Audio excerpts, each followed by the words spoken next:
All right, so I'm gonna try to get this done in between raindrops here. So anyway, went and grabbed these parts, and I have an SKF seal. It's a 9815. My seal looks like it's just fine, so I'm not gonna replace that right now, but this is what I got from Dave. Dave told me that periodically you might need to change that. I'm good for right now on that. However, your shear sleeve, I've got well, 4 replacements now, because my original one with the splines inside is completely gone now. It was almost like friction welded, even though that's not probably the right word, because this is plastic and this is rubber, but it was stuck to this piece right here. But this piece looks like it's, you know, perfectly cut, and it's supposed to be the way that it is right now. So I'm gonna put that back on. There is a little stainless steel looking washer that goes on there. I will talk to Dave to see if maybe that's all supposed to be one piece or something, but for right now, to get me back going, I'm going to put this shear collar back on. And you'll notice that one side of this does not have splines and the other side does have splines. You want to make sure that you put the side without splines on first, and once you get it lined up, it'll just push on just like that. That's how it was when I took it apart. That's how it is when I'm putting it back together. This piece right here, I just cleaned it out with some brake clean. I got all the debris out of there, so it's nice and clean. There was a bunch of the blue material, you know, kind of cracked up in there. And there's like 3 little locating splines for the outside here. So all I gotta do is just get them on there. It would have been easier probably for me to do this like this here.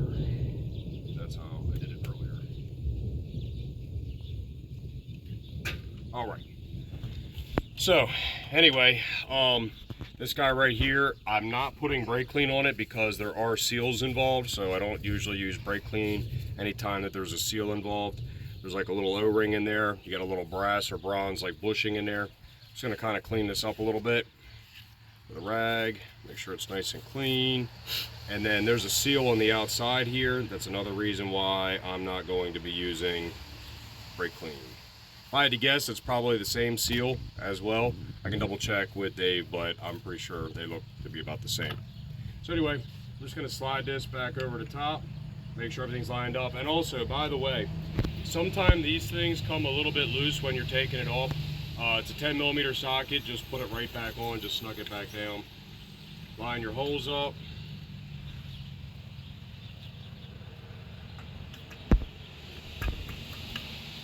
Okay. And then take all of your little lock washers, put those on. Always with any type of nuts, especially stuff that's as important as this, make sure you start them all by hand. Do not run them on with a gun. And I do not know what the torque spec is, but I'm sure Dave has one. But right now we're going to go with the German one called Gutentite.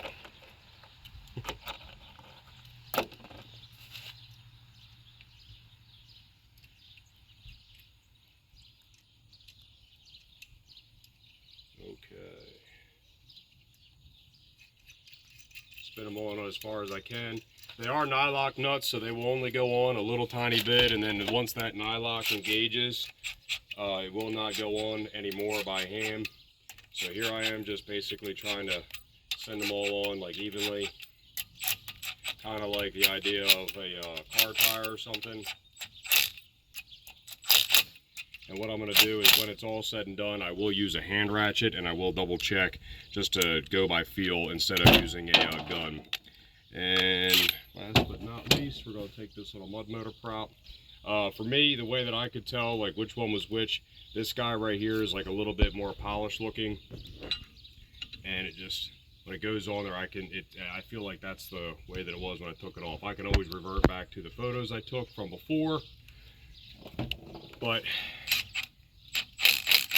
for all intents and purposes for this video, this should be all you need to see to be able to do this job. Now I am going to tighten this up by hand and tighten these up by hand as well. Like, this is a little loose, I don't want that, but I don't like to impact it on. I like to do it by hand. So that's how you do the shear collar on a harsh trolling motor.